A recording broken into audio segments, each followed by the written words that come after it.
17 март, Наурыз.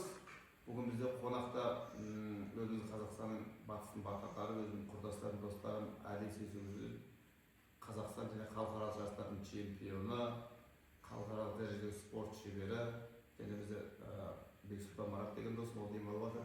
Және бүгін бізге Таиландтан екі досым келді. Панат досым, бұл Панат досымен біз Қытайда бір команданың намысын қорғағанбыз, бір команда Германия. Мына біздің Украин деген досымыз, мен бір-екі мәрте кездестік, дос боламыз, қашанда хабарласып тұрамыз. Енді осы кісілер біздің қонақта. Енді мен Әли досым бата берсін дастарханға.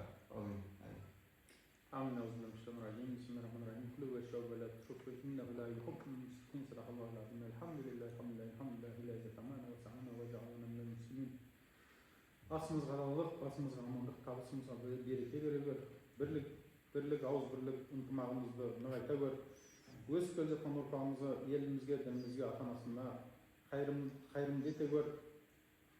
Болайын деп жатқан жарысымызды абыроймен атқарып, жүлделі қайтуымызды Аллахым өзімізге насip ете бер. Амин. Аллаху акбар. Ал енді Алла разы болсын, әке. Амин.